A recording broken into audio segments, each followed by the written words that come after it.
full-time mums, full-time huns, the podcast. Today we were talking all about mental health and our own personal journey and struggles with it. First things first, because of today's content, we do have some trigger warnings, which includes discussions on mental health, self-harm and suicide. If the content of today's podcast affects you in any way, we'll be supplying information at the end of where to get support with this. Also, we'd like to say that this is just based on our personal journeys. We are not doctors. We are not giving any advice on how you deal with your own journey. Everyone's different and we are not medical experts, as you probably fucking know. To kick things off, I just wanted to summarise. We did a poll at some polls at the beginning of the week in regards to mental health. And the gist of what we got was probably what we expected, really. Some of the questions were how you were feeling, your mental state that day, and generally from the people that did interact with us, everyone's got a bit of anxiety and depression going on. Everyone feels that mental health is hard to talk about, which is why we're here, because we agree. And we need to delve a little bit deeper into why that is and why it is such a taboo. The good thing is people did say they could feel that they could talk to other people about it, which is good. Yeah, that is good. But like we've said before, me and you, with our mental health journey, we feel like we can talk to each other, but then sometimes we can't talk to people that maybe we need to, like our husbands or a doctor. Do you know what I mean? You might be able to talk to someone, but is it the right?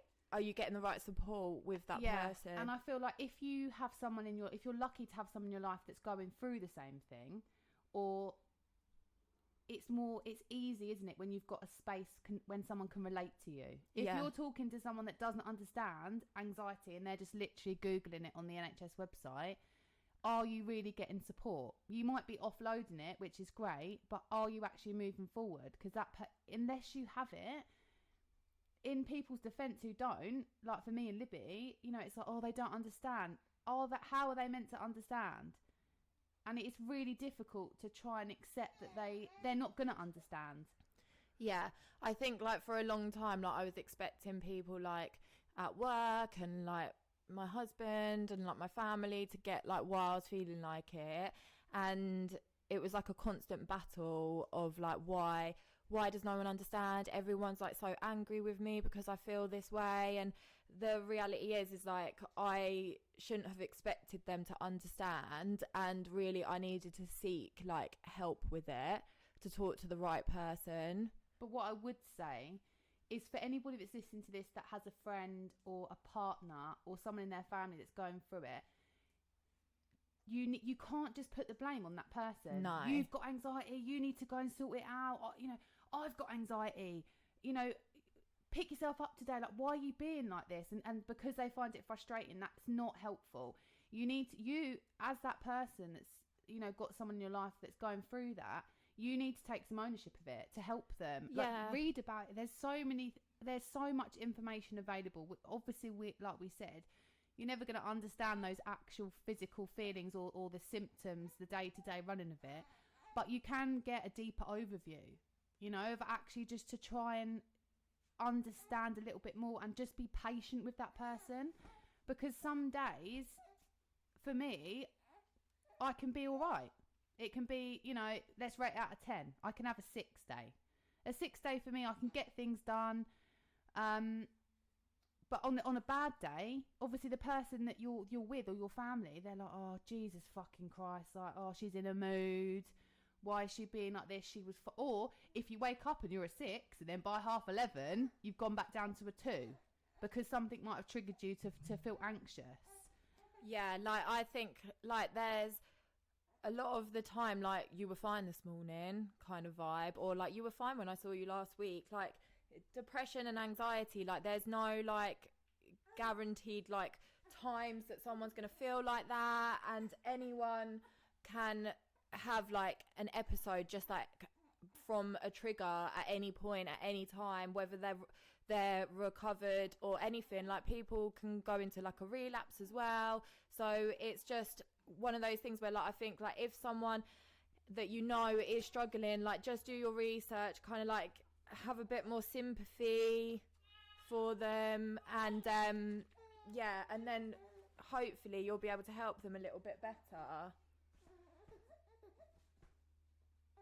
We've got baby Wolf here today, and he's just part of the Huns now on a Friday, but he's got teeth coming through and he's a bit sad. So you might hear a little bit of grunting just for the next 5 minutes, but it is what it is. So get past it. Not sorry. I think probably a good place to start is just a bit into our own situations, and maybe triggers and symptoms that we have for ourselves. And I think for me, but my anxiety probably, the saddest thing is I can't remember not feeling it like this. Yeah. And I think it all becomes a bit of like a fog. And I sort of think, oh, he's got his dummy now, you can hear him. And I think that I miss that person that I was, because I was always like carefree, not really worrying about anything. I've been through enough shit. Why all of a sudden is parking my car and doing the school run such a big effort? And just general day-to-day life, and I can't really remember when I wasn't like this. But I think for me personally, it started when I had my daughter, which next week she's 9. So it's been a long road, and I think for me, I sort of got on with it and brushed it under the carpet, and just thought, like, this is what life's like now. You feel like this because you have a child. Yeah. And it's really hard to talk about it because you can't talk about it because you think that people do judge you. And I think for me, I became very clever at covering it up. I also think, like, for a long time, like, when after you like had Bob, you were like in denial with like what some of your symptoms were, especially when you became like depressed. Yeah. I think like you were sort of like, oh, it's fine, like I feel this way because of this, like constantly. And also a lot of people, when you've had a baby, and especially because I can remember more, so with Bobby, he's just turned 3, he hasn't slept for pretty much, well, for 2.5 years, and so many people would just go, oh, it's because you're tired, darling, like, oh babe, you're tired, like, you know, you don't sleep, and that tips you over the edge anyway. No sleep. When I say no sleep, people think that you're being dramatic, don't they? Yeah. Like when you're at work and your boss is like, what do you mean? What do you mean your kid's not sleeping? Well, I fucking mean... My kids sleep. My kids... Your kids are like 50. I should hope they are, honey. When I say no sleep, I was constantly on edge. He wouldn't nap in the day. I used to send Libby videos of me rocking the buggy in the kitchen, yeah? That vibe. Putting him in the car to make him fall asleep, but you can't get anything done because you're in the car.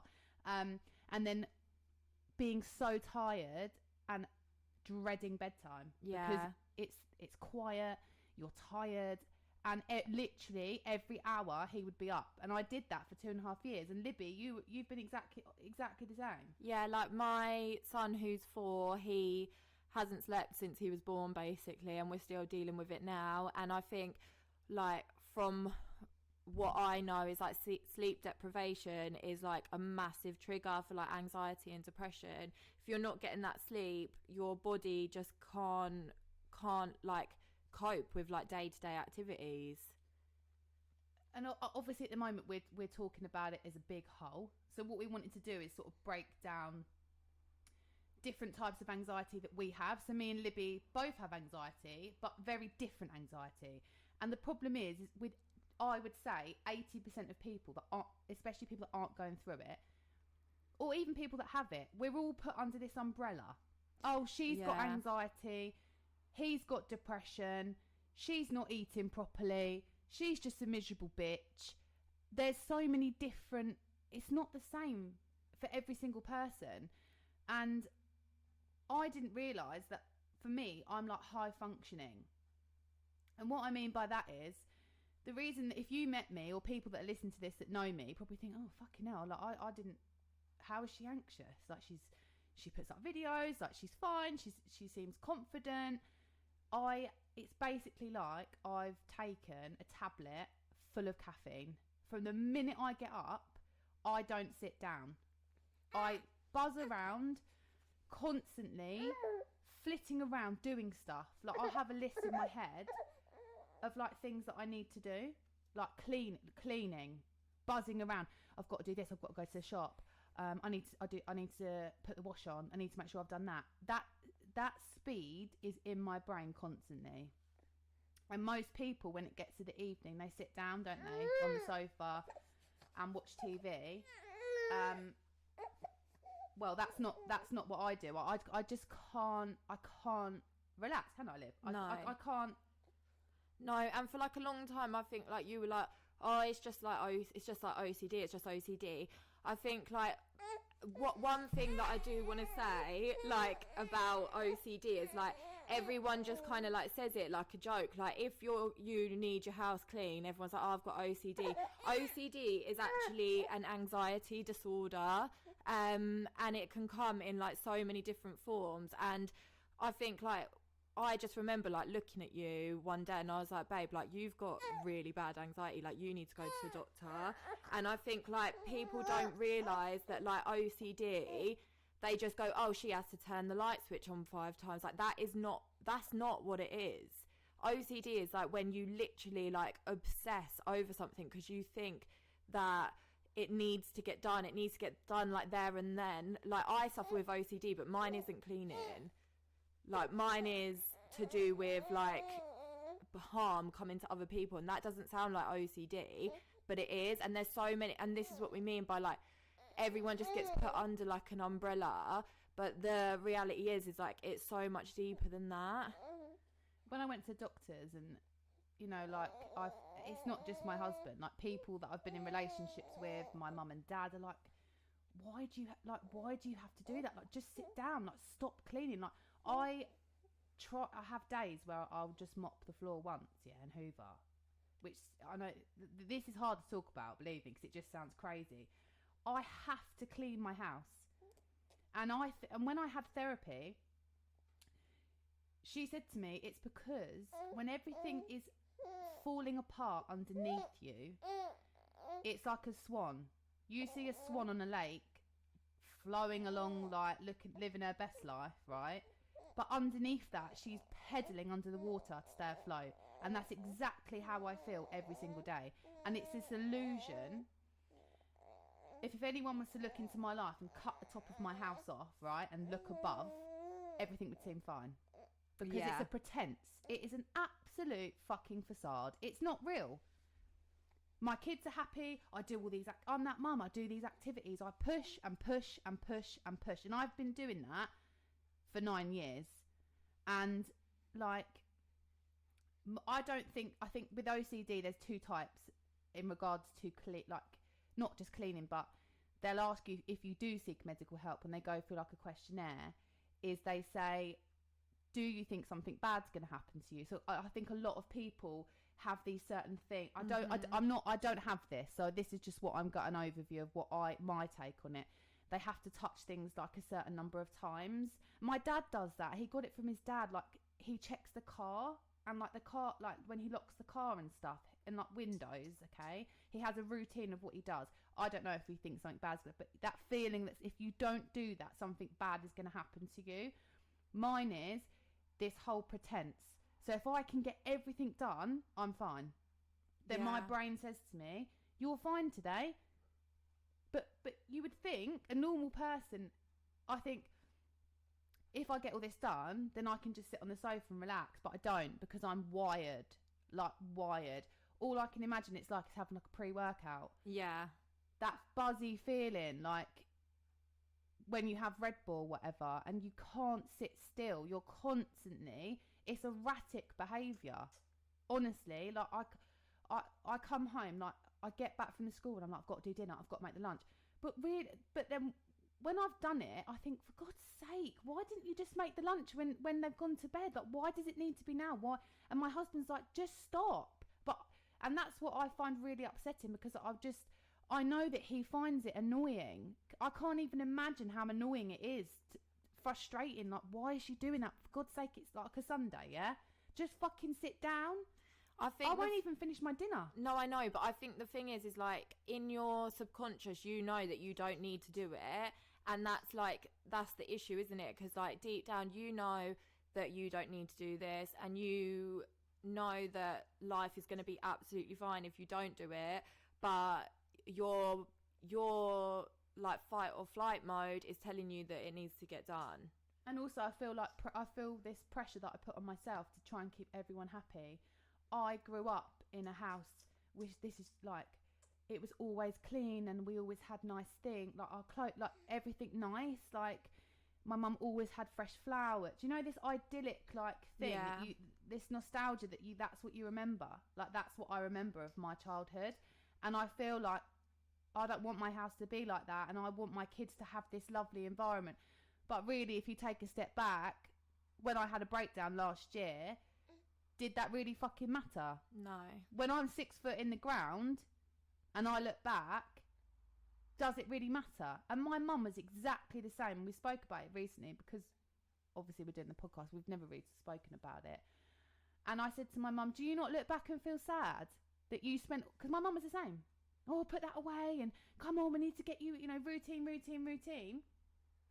And she said, yeah, it was just fucking pointless, really, wasn't it?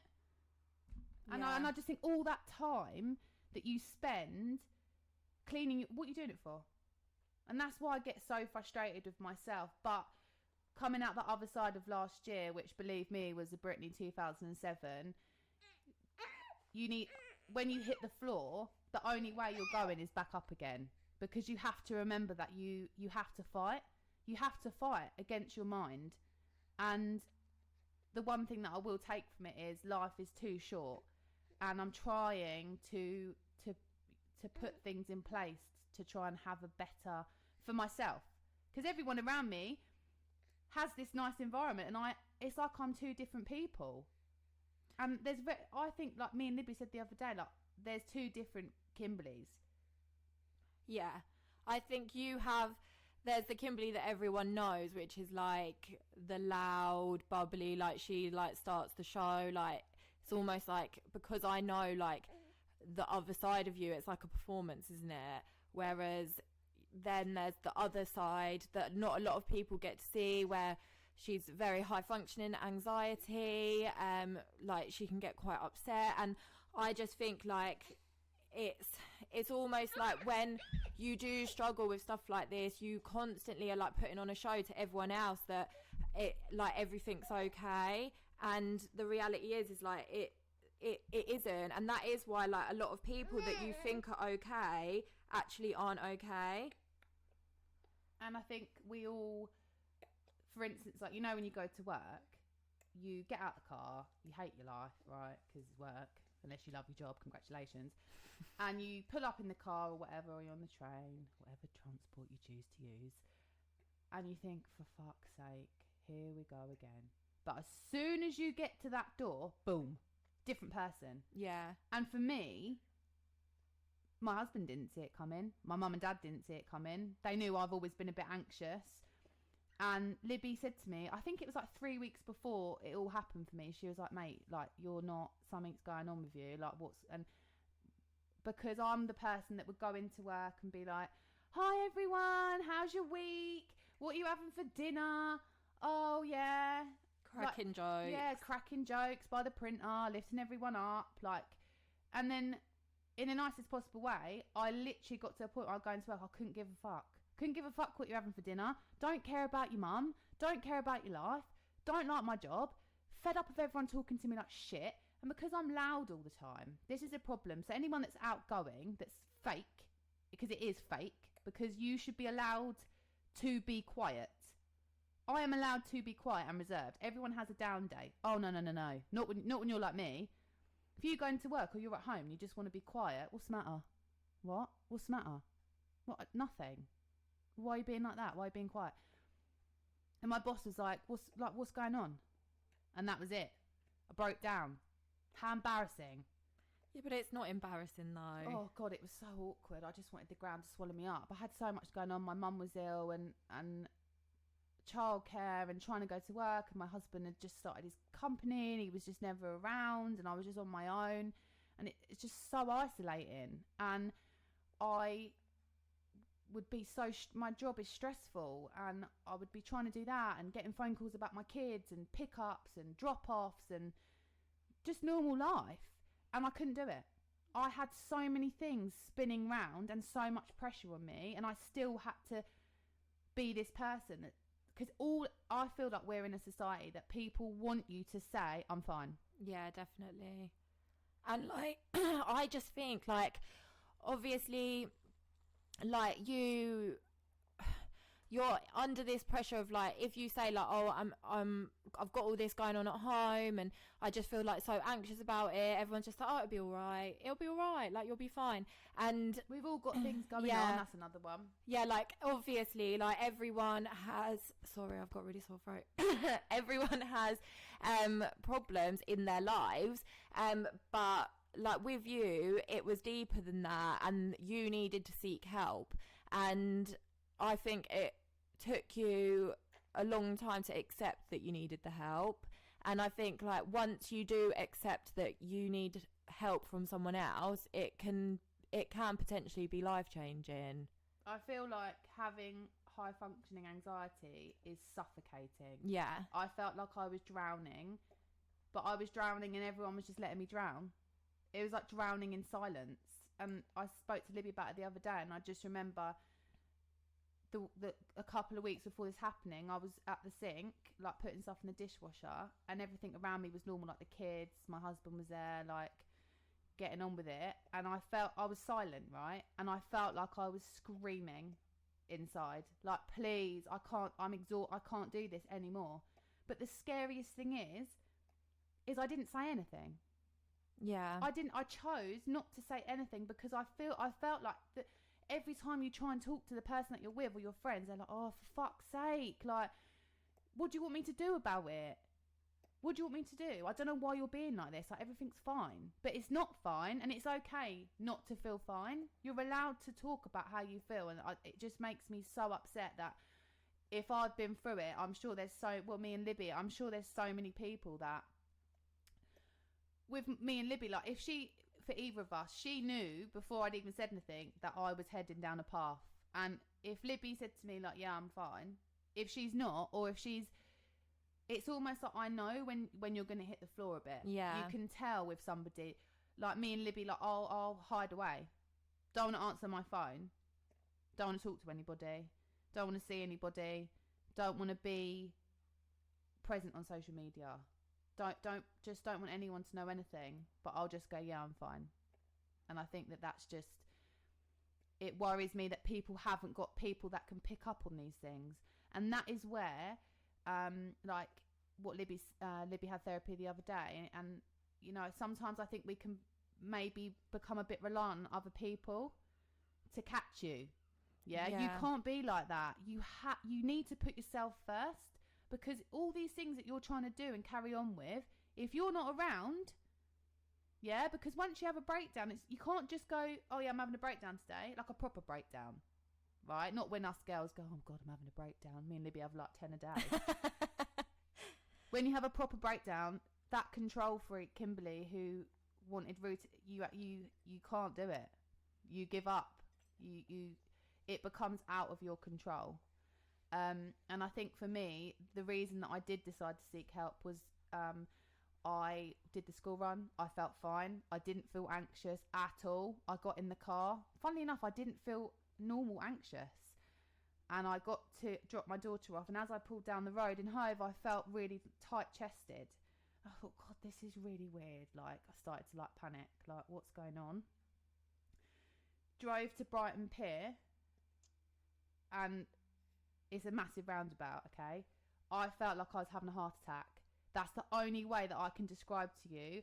I thought I was going to die. And luckily, my husband was working locally, and I rang him. I couldn't breathe.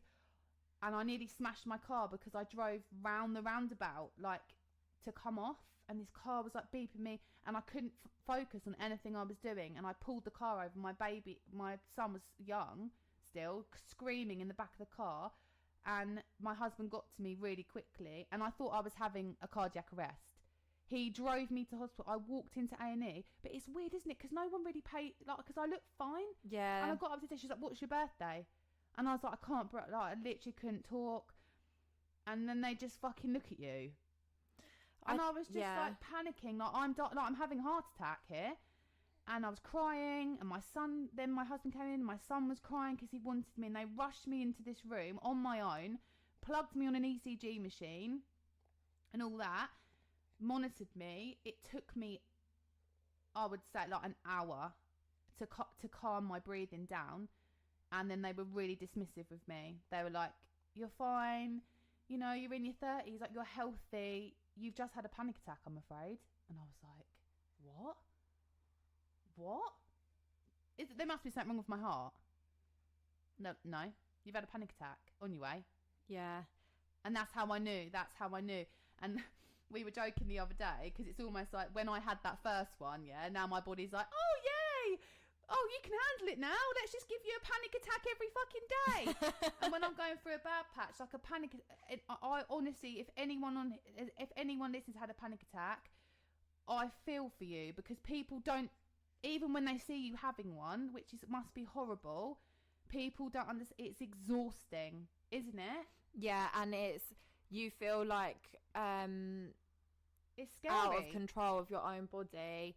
But like, obviously going back to like you having that and then seeking help, like you went to GP, didn't you? And you also like contacted the health.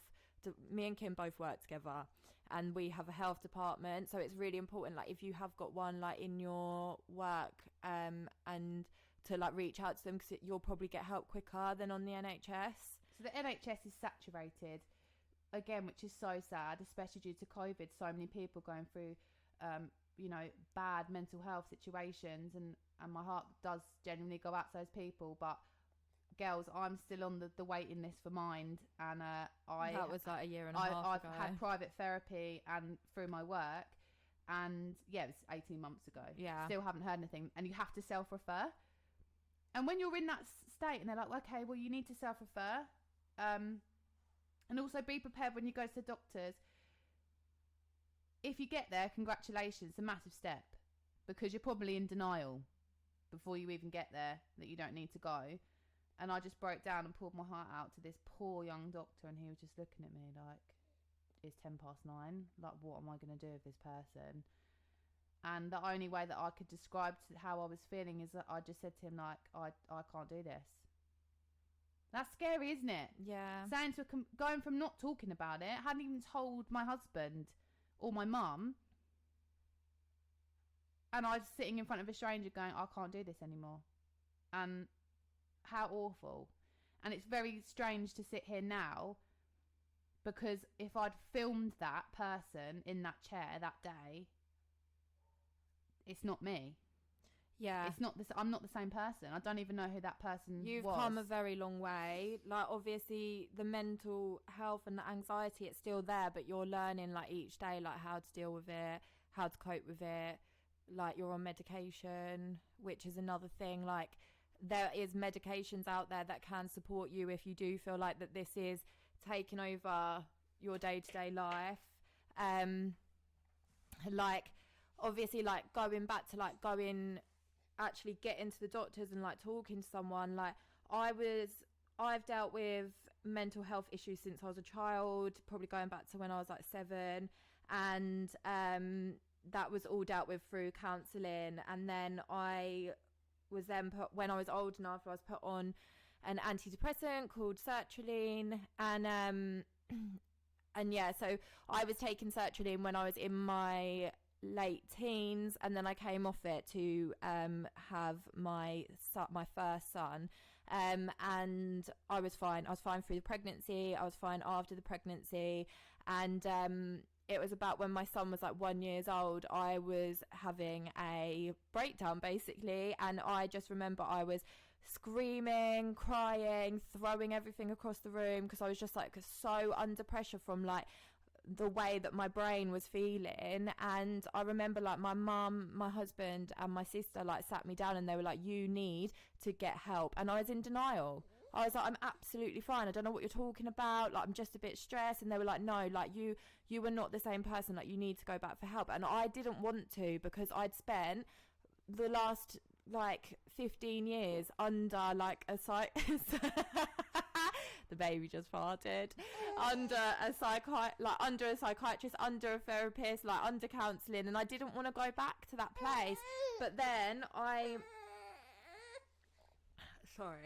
and then I had a miscarriage about like a month later, and then I said to myself, like, right, now's the time. I've got to get this under control. And I went to the doctor, and they put me straight back on my medication. So I took it, and I was fine. Like, when I'm medicated under my mental health, like, I can cope with it. And then it wasn't until I was pregnant with my second son, I could basically, when you get pregnant and you're on antidepressants, they will ask you whether you can come off of the antidepressants for the pregnancy, because ideally they'd rather you not be on them. And I decided that the best thing for me was to stay on them, because my mental health is so fragile when I don't take them. And I was struggling throughout my whole of my pregnancy. I was struggling throughout the whole of my pregnancy, and then I rung Kim one day, and I was just like, I don't want to be pregnant anymore. I can't do this anymore. Like, my life is over. Like, I hate it. And she was like, you need to talk to your midwife. And I didn't want to. I went to that appointment, and I was like, I can't do this. And then all of a sudden she was like, how are you today? Like, how are things going with the pregnancy? And I just broke down, and I was like, I don't want this baby. Like, I was 20 weeks pregnant, and I was like, I don't want this baby. Like, I can't do this. Like, I just feel like my life is like spiraling out of control. And so she was like, right, we need to get this sorted. I'm going to refer you to the perinatal mental health team. And that was my saviour. It saved my life. And I just think, like, if I didn't go in there and take Kim's advice and talk to my midwife, like, where would I be now? You didn't want to, did you? No. I think that's the thing. You were like, oh no, it's fine. Like, I don't. And I think it's invasive. You know, you don't want the process that I went through. I had like a case manager who was she was just my person. She listened to me. She was on my level. She didn't judge me. I then had a therapist. I then had to speak to the GP. I then had to speak to my boss. You know, and then you've got your family. Like, because when basically my therapist said to me, when you go through therapy, like, don't try and talk. It's best not to try and talk, like, until you're ready. Like, maybe until you've done the process to your family, because it can affect, like, your treatment. Not like don't talk to them, but you're in a process of, like, delving deep to trying to work out what things are, and it's just so invasive, because you feel like you've got all these people, like, wanting an answer from you, but you don't know what's wrong with you. It's very hard to explain, like, what's actually wrong with you. And I think there's such a tipping point of anxiety into depression. Yeah, it's like very easy to dip into depression, and depression, yeah, for most people, you ain't getting out of bed. You can't be bothered. And that's what scared me the most, is my children, my husband constantly works, right? My family is me and my two kids that need me to function. So that was like, I don't want to get to that point. But the thing you need to accept is, if you keep leaving it and you keep leaving it, that's taken out of your hands. Yeah. And that's what Libby said to me. She was like, you don't make the choice. You don't choose whether you can get out of bed tomorrow. Because if you've got depression, you can't do it. And I think people are, oh, they're depressed. It's very, isn't it, an old school thing to say, like, you just need to pull yourself together. You just need to pull yourself together, get on with it. This is life. Life's hard. No. Life, when you've got depression, that's not something you choose. And it's a lot harder than just your day-to-day fucking moan up, yeah, that you're tired. Or life is hard. Life with depression and anxiety, like I said in the story the other day, it is a full-time job. And that's what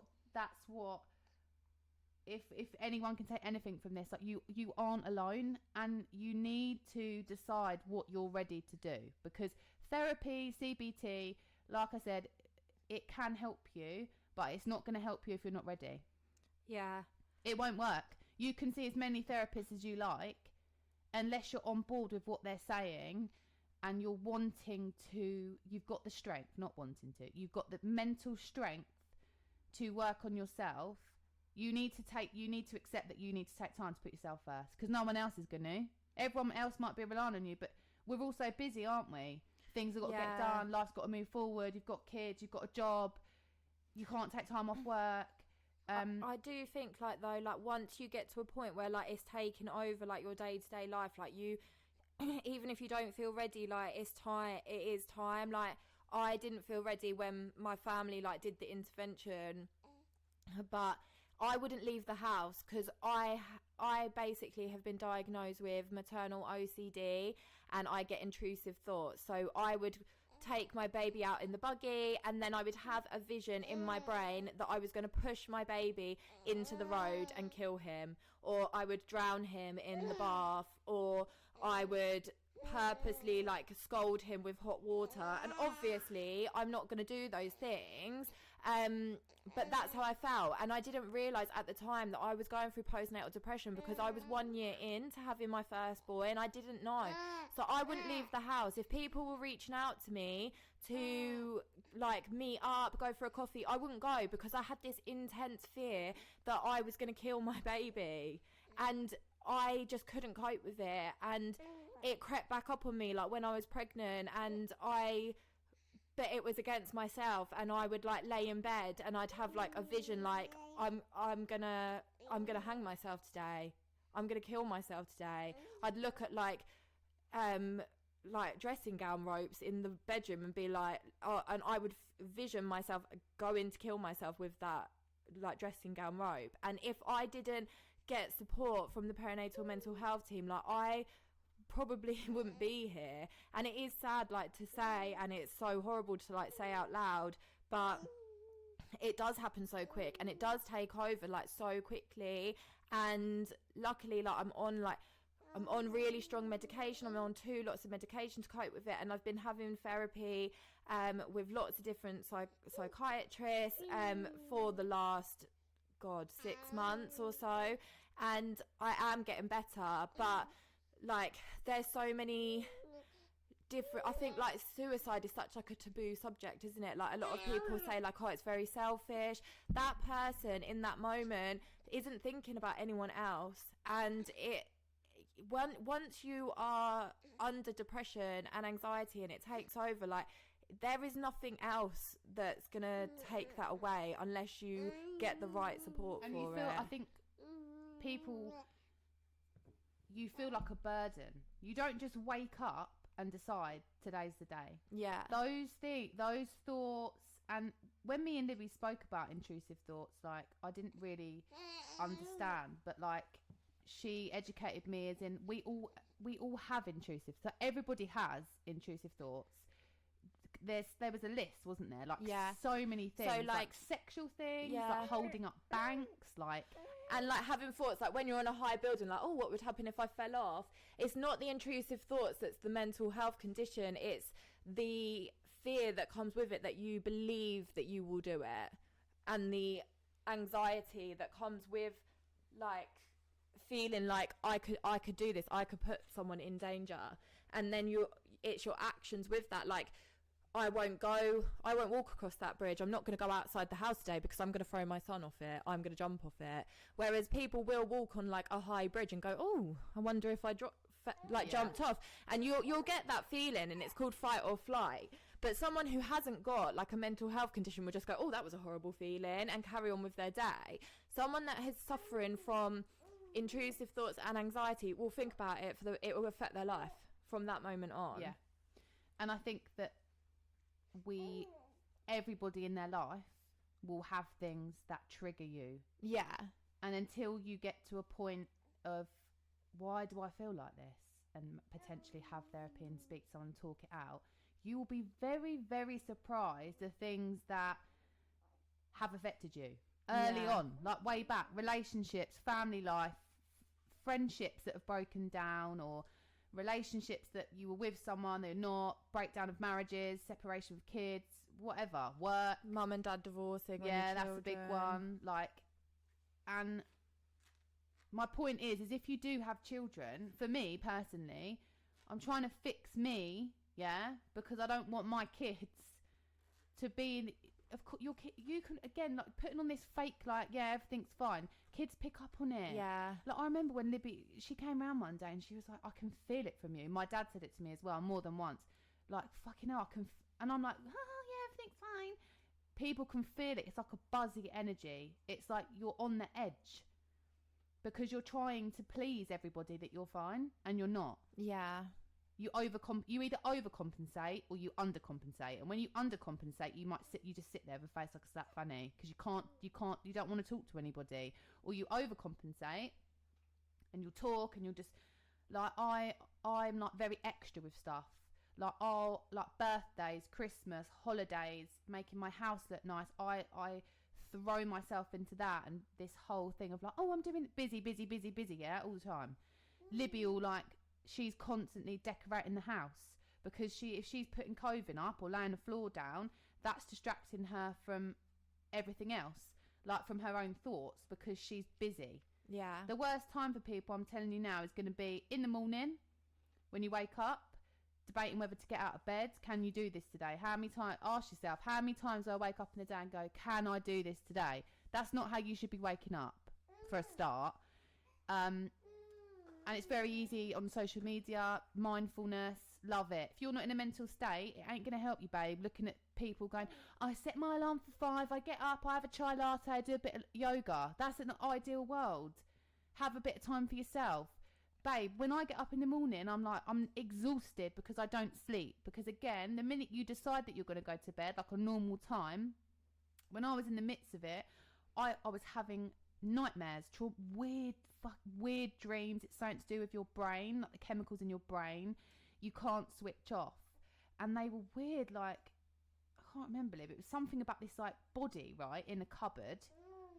And I Googled it and it had no meaning, basically. It was just that I was going through, like, a stressful time. But, like, body in a cupboard, right? And it would bang on the cupboard and hear this, like, to make me go in the cupboard. It was in this warehouse with these kids. And then I'd wake up, like, and then I'd constantly need to go for a wee. So I'd constantly, like, I'm talking like 5-6 wees a night. I'd be like, nothing would come out, go for a wee, no wee would come out. Then I thought I had a wee infection. No, it wasn't. It was part of stress. And then, but the weirdest thing was, is I would go back into having the dream. So I was so scared to go to sleep. And then this is when therapy didn't work for me, yeah? She was like, fucking div. Like, she'd say to me, no disrespect to that professional, we just didn't see eye to eye. She was very black and white, yeah, very textbook. Try and read something before bed.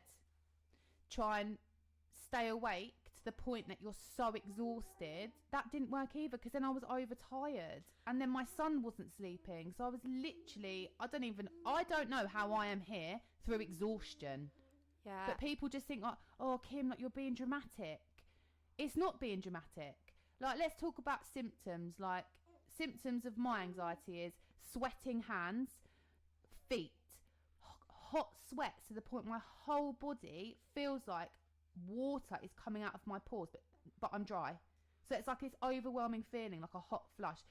And from what my mum said, it's a bit like menopausal heat. Like, your whole body flushes with, it makes me feel dizzy, grinding my teeth, speaking very, very quickly, like constantly, bad diet, not eating. I've done both throughout my life. I've overeaten because it's been comfort to me. As I've got older and become obsessed about my weight, I don't eat. And when I say I don't eat, I'm talking days, because it gives me control. Libby, like, what are you eating today? Well, nothing. I just live off coffee and Red Bull, and like, that's not taking care of yourself. My hair falling out, heart palpitations, shaky hands. And like a lot of these symptoms, like mine are exactly the same. Like, I get fast heart rate, I feel shallow breathing, and from my therapy, like, I've learned it's when you have anxiety, like naturally your body, when you're put in an anxious or pressurizing situation, you've got what's called fight or flight, which goes back to like caveman days, and your body will prepare you to either run away from it or fight it, and that's why your hands get clammy and your feet get sweaty and your heart starts racing. But with anxiety, you don't know how to stop those feelings, and that's what causes like your panic attack, and that's what CBT can help with. I'm not going to go into the ways that it can support you, but I've been undergoing it now for 6 months, and it helps me every day. But it is a long process. It's a very long process, and it's not something that's going to change overnight. And I just think like if you are going through that, then please look into it. But I won't go into like all of the ways that it can help, because like we said, we're not professionals. We're just talking off of our own experience.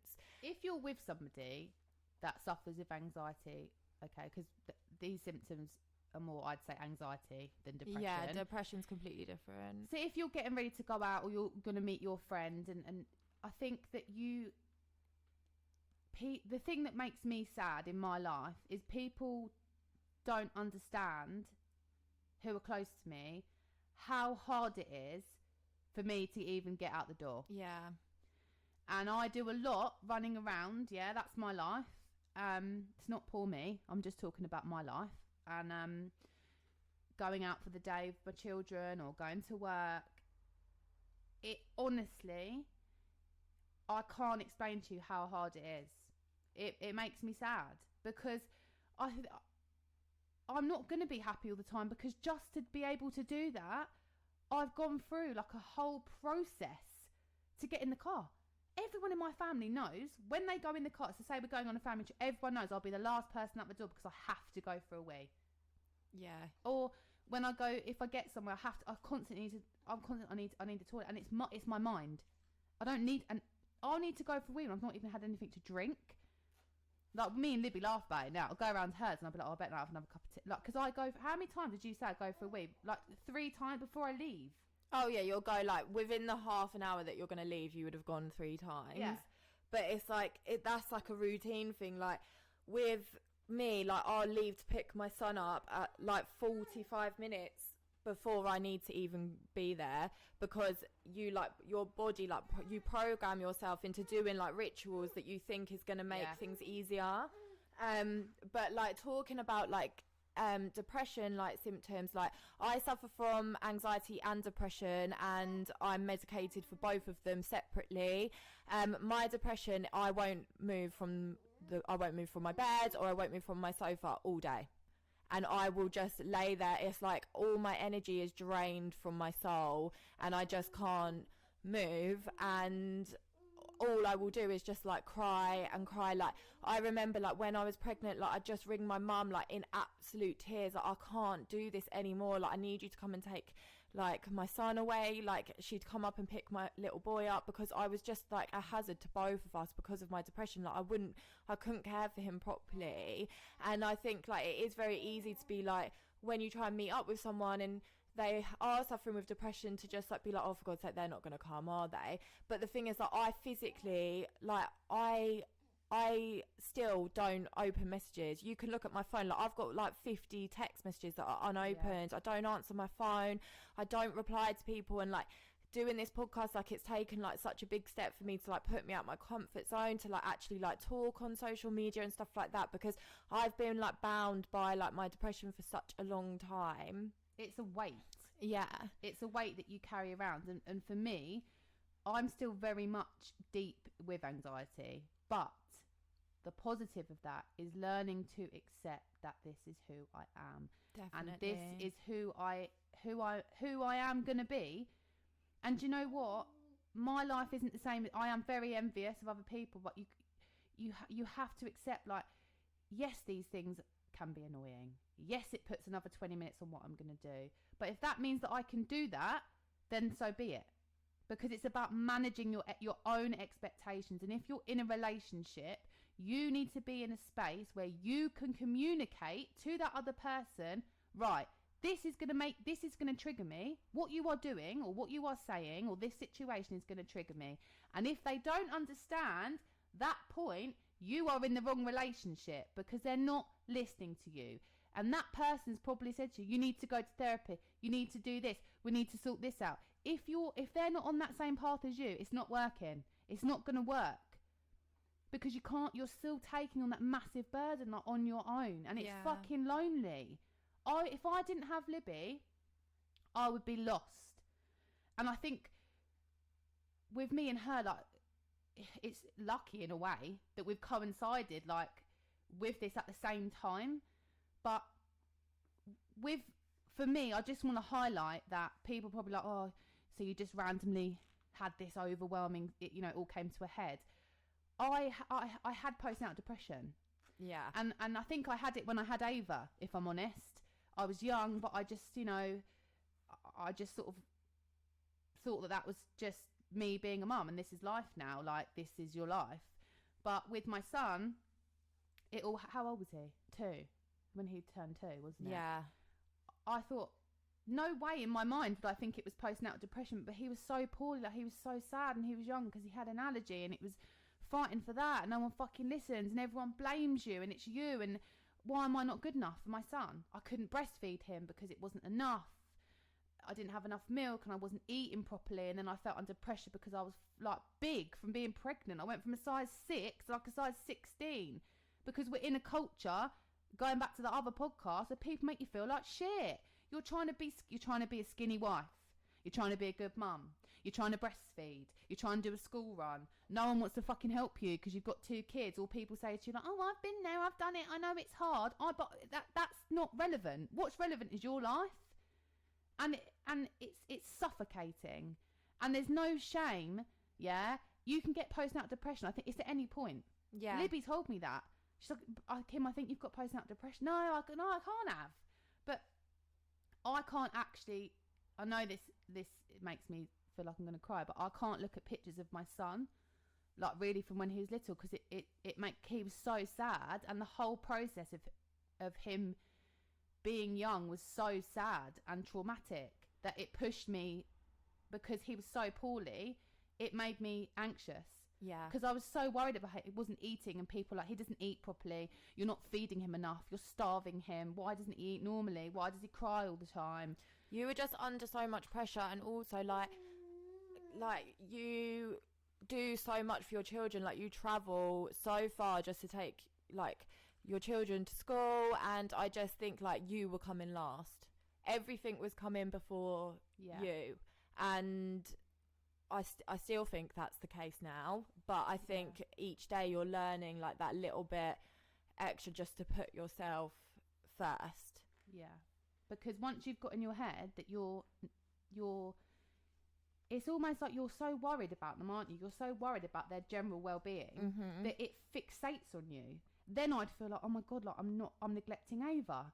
Yeah. So then I'd settle my son and then go and spend time with her, and then I wouldn't come downstairs, or I'd fall asleep upstairs, and then I'd feel guilty. I feel guilty about managing my time, and then like my husband, we were in a situation financially, like he had to go to work, and his job at the time, he was working in Newcastle, and he left 3 weeks. My son was 3 weeks old, 2 kids, trying to breastfeed a son with an unknown dairy allergy, and I remember him leaving, and I cried my eyes out, and that's not me as a person. He's always worked away, and it will never leave me that my daughter was in the shower and I was breastfeeding my son on the bathroom floor, and I broke down.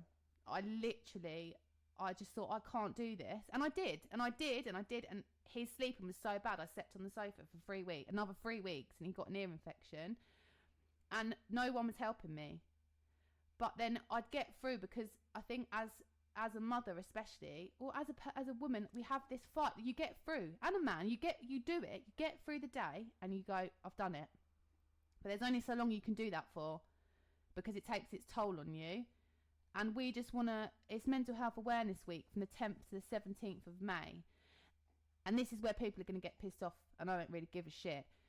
Posting a post on your social media saying, be kind, right? Mental health is a lot of bollocks. First of all, are you thinking about your own mental health? Because from our poll, there's so many people that haven't spoken to anybody. Have they? And they feel... And I think stop as well, thinking like, that you need that waking up in the morning feeling like this is normal. But I also think, like, if you haven't spoke to someone in a while and maybe, like, you can tell that they're not being themselves, like, reach out and stuff like that. Because, like, for example, like, I have been battling with, like, self-harm for a long while now, and no one would know unless you ask me about it. And, like, people will suffer in silence. And I think I'm all for posting, right, and being behind a campaign to like spread awareness. Spreading awareness. However, don't just do it because you feel like you have to. Do something that's going to make a difference. If someone that you've not spoken to because they're avoiding your friends, or you're like, oh, they just, like, they're flaky as fuck, like, I can't be bothered, or in the back of your mind you see your mate and you're like, oh, I don't know, she seemed a bit weird today. Ring them up. Take that 5 minutes of your day, ring them up. If you're feeling anxious, the best thing to do, I'm not telling you when to do it, is just start to accept it and get a grip of it. Or even if you're feeling depressed, not just anxiety, you're just feeling down, like you're feeling sad, and you feel like there's, like, questionnaires on the internet you can do. It's on the NHS website, and it will give you a score on both categories. So you'll get a anxiety score and you'll get a depression score. And if it is high, it will tell you to go speak to a doctor.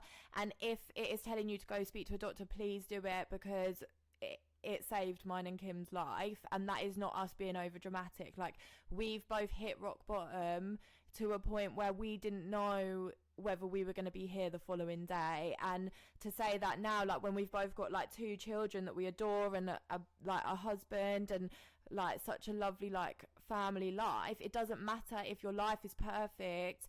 You can still suffer whether your life is perfect around you or not. So don't ever assume that someone is okay, which is what we all do, and it's no one's fault. It's because this is the society that we're brought up in. It's very much our culture, I think. Like, keep it quiet, and especially in men. For any men that are listening to this, like, don't feel that you're, like, not you need man, to man like, not up, a man. Like, you can talk to people. Like, it's not gender specific. Like, oh yeah, like, it's not depression, I'm just feeling a bit low. And I think things like, we need to be more open about. I feel like in the media, unfortunately, like, when a famous person takes their life, it's massive, isn't it? And it's so sad, and we all can be, like, it's devastating. Someone that you see on the TV, someone that you've seen, like that Mike from Love Island, like, that is just, honestly, like, and Caroline Flack, and there's so many. And unfortunately, it seems to be coming more often that this is happening. But we don't really talk about that. There thousands of people a week, and it's actually more men that commit suicide because they feel they can't talk to anybody about it. And like Libby said earlier, that someone doing that is the last thing they want. It's the last thing they want, but it's also that's the only choice they feel like they have left to do that. Do you really think someone consciously sits there and thinks, oh, like, fuck the kids or whatever, like, my partner or my family? Of course not, because it takes over your brain. And I think it can make it's almost like you put everyone else first, and then your brain's like, no, I've got you now. I think, like, for me, like, I feel like I've got 2 different people. I've got, like, the me that I am now, and then there's, like, another person, like, 100%. Over me that is, like, that says to me, like, you need to self-harm, you need to kill yourself, like, this kind of vibe. And I know, like, we're talking about it, like, very casually, but the reason why we are is because we want it to be able to be a discussion that you can talk about without it having to be, like, too, like, serious and, like, down. Like, yeah, it's horrible, like, the things that we're saying, but the more that we talk about it, maybe people think like self-harm, like, attention seeking.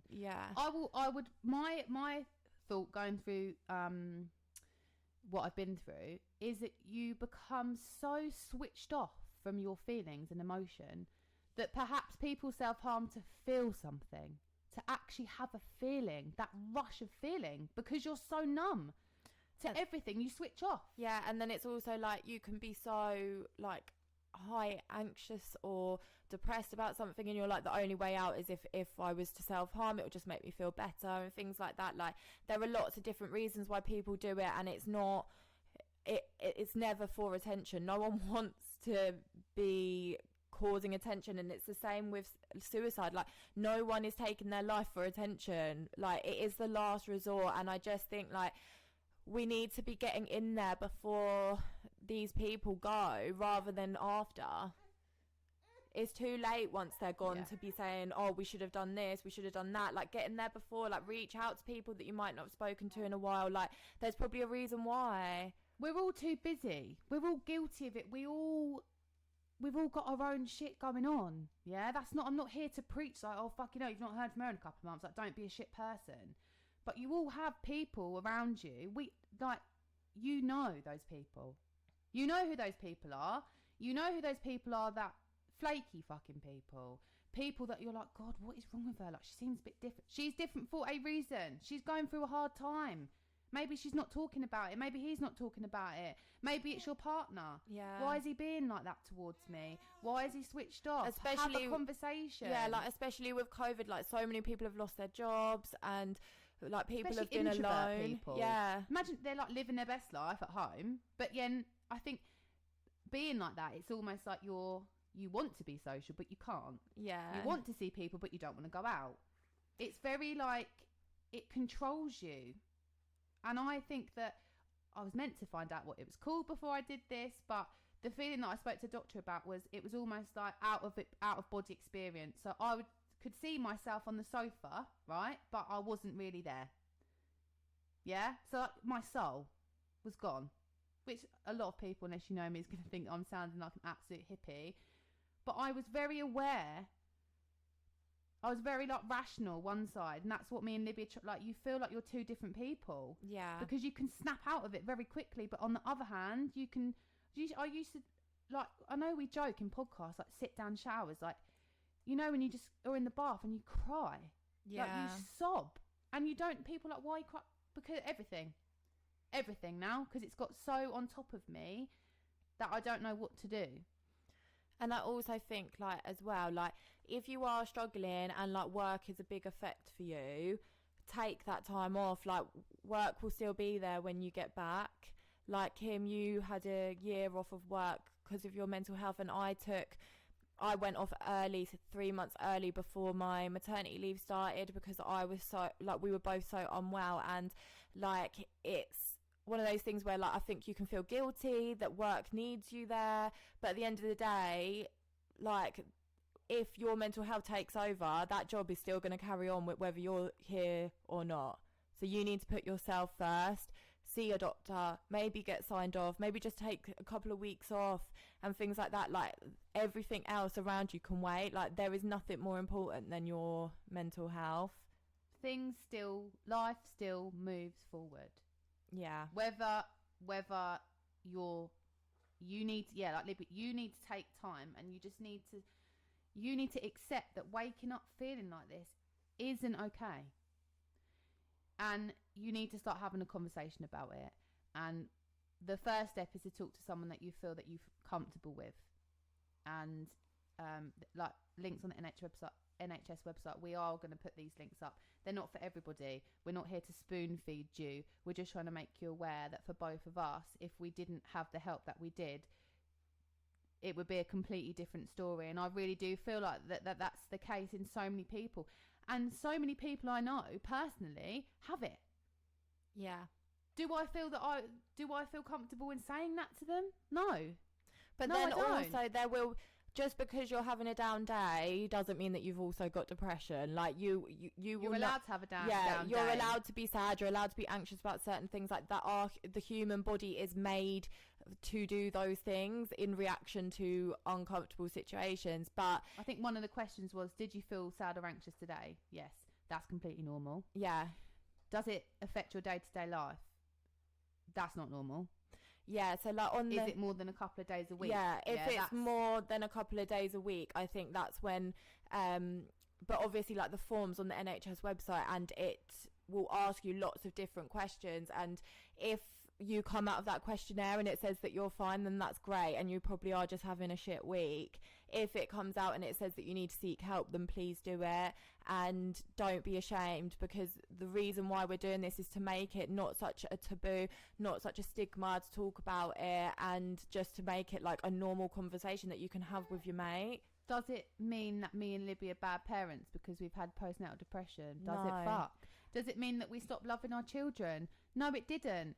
It's because it's the pressure of life, the pressure of trying to hold everything together, because it's hard, and don't ever see it as a defeat. Like when Libby spoke on the story the other day, like when her son cried, like when she went to school, when she picked him up from school, and she was like having literally a nightmare.